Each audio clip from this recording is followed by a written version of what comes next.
고난주간 특별 새벽기도회 넷째 날입니다. 오늘도 이 아침에 예배에 오신 여러분들을 환영합니다. 찬송가 150장 1절 3절 찬양하시겠습니다.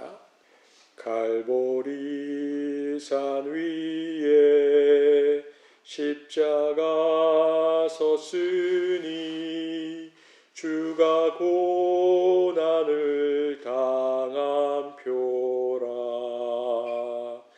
험한 십자가를 내가 사랑함은 주가 보혈을 흘림이라. 최후 승리를 얻기까지 주의 십자가 사랑하리. 빛나며 멸류관 받기까지 험한 십자가 붙들겠네. 험한 십자가에 주가 흘린 피를 믿는 마음으로 바라보니 나를 용서하고 뇌제사하시려 주가 흘리신 보혈이라. 최후 승리를 얻기까지 주의 십자가 사랑하리. 빛난 멸류관 받기까지 험한 십자가 붙들겠네.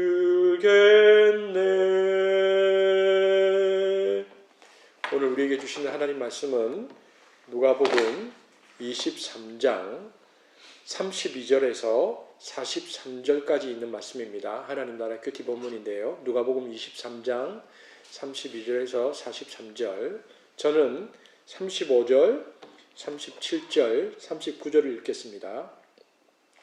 백성은 서서 구경하는데 관리들은 비웃어 이르되 저가 남을 구원하였으니 만일 하나님이 택하신 자 그리스도면 자신도 구원할지어다 하고, 이르되 내가 만일 유대인의 왕이면 내가 너를 구원하라 하더라. 달린 행악자 중 하나는 비방하여 이르되 내가 그리스도가 아니냐 너와 우리를 구원하라 하되.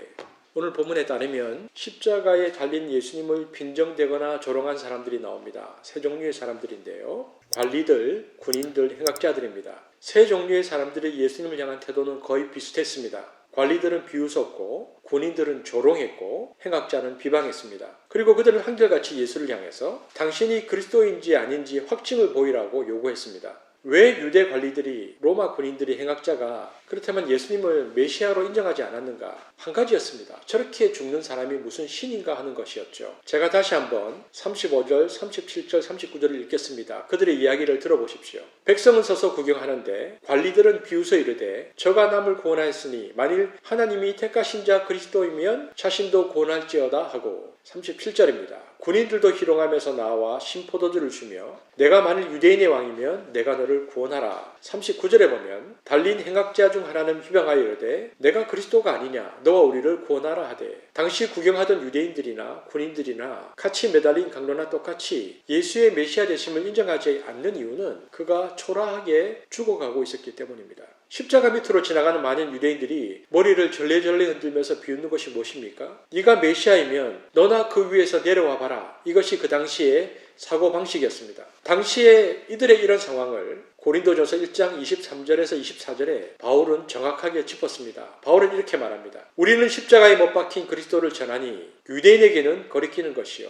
이방인에게는 미련한 것이로되 오직 부르심을 받은 자들에게는 유대인이나 헬라인이나 그리스도는 하나님의 능력이요 하나님의 지혜니라. 사도 바울의 말에 따르면 여기에는 두 세계가 충돌합니다. 한쪽은 유대 종교와 그리고 다른 한쪽은 그리스 철학과 로마 정치입니다. 그리스 철학과 로마 정치는 예수의 십자가 사건을 무의미한 것으로 재단했죠. 그러나 다른 한쪽은 초기 기독교였는데요. 그들은 십자가를 인류 구원의 유일한 길로 인식하고 믿었다는 것입니다. 사도 바울은 이를 얘기하고 있습니다. 그렇다면 예수님의 십자가 사건을 무의미하다고 재단한 이들은, 그리고 이들의 생각은 어떤 것이었습니까? 예수님 당시에 유대인들의 길이 무엇이었습니까? 유대인들은 율법주의였습니다.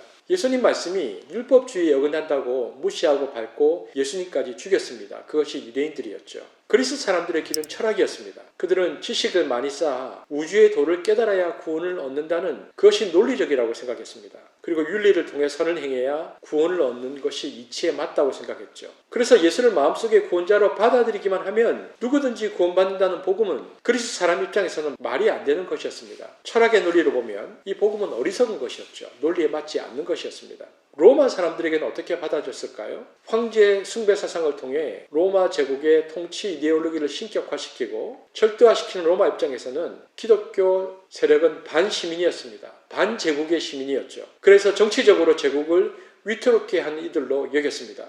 죽여야 된다고 생각했고, 그러다가 콜로세움에 죽이고 불태워 죽이고 사자로 잡혀 먹이게 했습니다.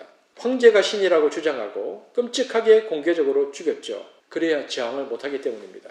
그렇다면 초대교회 당시 이러한 충돌된 사상과 사고를 드러내고 있는 이 본문을 푸는 열쇠는 무엇입니까? 그것은 예수님의 초림과 재림입니다. 이것을 메시아닉 시크릿이라고 신약학자들은 말합니다. 메시아의 비밀입니다. 메시아의 비밀은 무엇인가? 예수님이 두 번 오신다는 것입니다. 초림은 어떤 사역입니까? 사람들을 용서하고 치유하고 죄를 사하시는 사역입니다. 하나님의 사랑과 긍휼의 사역입니다. 갈보리 십자가는 하나님의 사랑의 완성의 사역인 것이었죠. 사랑의 완성이 십자가이기에 예수의 전능성을 믿기보다 예수의 무력함을 이해하는 것이 중요합니다. 십자가에서 무력하게 죽은 예수를 하나님으로 받아들이는 것이 매우 중요하다는 것입니다. 그렇다면 재림은 어떤 사역입니까? 우주적인 대심판입니다. 모든 불이 악한 자를 쓸어버리고 의로 가득 찬 세상을 회복하는 공의의 사역입니다. 이렇듯 사랑의 완성은 초림 때 이루어지지만 공의의 완성은 초림 때부터 시작해서 언제 이루어지는가? 재림 때 완성된다라는 것이 성경의 메시지입니다. 오늘날도 유대인, 그리스, 로마의 가치와 정신은 여전히 유효해서 기독교는 어리석어 보이고 무력한 종교처럼 보입니다. 요즘 추세는 특히 젊은이들 사이에 안티크라이스트라고 복음을 전할 때 반기독교적 문화의 프레임이 이미 걸려 있습니다. 그래서 대학생들 사이에 예수를 믿는다면 무엇인가 열등한 혹은 이상한 사람으로 비춰지도록 프레임이 형성되어 있죠. 아니, 아직도 예수를 믿어? 제정신이 아니네.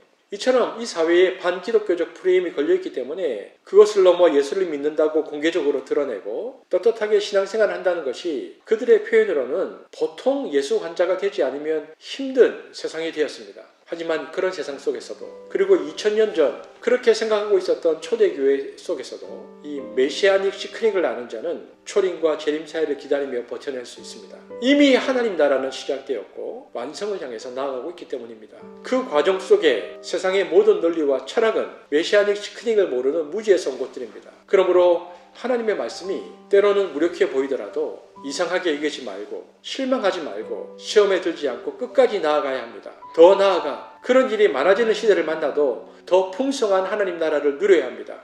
그리고 마침내 그 하나님의 나라는 그분의 재림으로 완성될 것임을 믿음으로 고백해야 합니다. 그분은 무력하고 어리석게 죽은 신이 아니고 초림으로 사랑을 완성하시고 재림으로 공의를 실현하신 하나님이시기 때문에 그러합니다. 이것이 하나님 나라를 바라보는 성도의 삶입니다. 이 땅을 살아가면서 오늘도 세상의 논리와 사상과 가치가 우리를 향해서 뭐라고 말하든 초림과 재림을 믿는 하나님의 사람들은 이 하나님 나라가 이미 왔고 완성되어져 감을 믿고 그 하나님 나라를 믿음으로 고백하며 걸어가야 될 것입니다. 그렇게 그 하나님 나라를 살아가는 한습의 성도들이 되시기를 주의 이름으로 축복합니다. 하나님 감사합니다. 이 당시 예수를 향하여 유대인, 로마인, 그리스도인들은 어리석고 바보 같다고 말하고 있습니다. 오늘날도 그러합니다. 그러나 예수의 초림과 재림은 그들의 무지와 또 그들의 알 수 없음이 무엇인지를 설명해내고 있습니다. 무력하게 보이는 예수님의 십자가는 초림을 통한 예수의 사랑의 완성이었고 재림은 주의 공의의 완성입니다. 우리는 그 하나님의 나라를 알기에 이미 와 있고 오실 그 하나님 나라를 바라보며 살아가는 사람들입니다. 때로 이 세상 가운데 말씀이 무력해 보이고 기독교가 힘이 없어 보인다 할지라도 우리는 그 하나님 나라를 바라보며 살아갑니다. 그 나라를 살아가는 한십의 성도들을 축복하시고 그 하나님 나라 안에서 주와 동행하는 성도들이 될 수 있도록 인도하여 주옵소서. 하늘에 계신 우리 아버지여, 이름이 거룩히 여김을 받으시오며 나라가 임하시오며 뜻이 하늘에서 이루어진 것 같이 땅에서도 이루어지이다. 오늘날 우리에게 일용할 양식을 주시옵고 우리가 우리에게 죄진 자를 사하여 준 것 같이 우리 죄를 사하여 주시옵고 우리를 시험에 들게 하지 마시옵고 다만 악에서 구하시옵소서. 나라와 권세와 영광이 아버지께 영원히 있사옵나이다.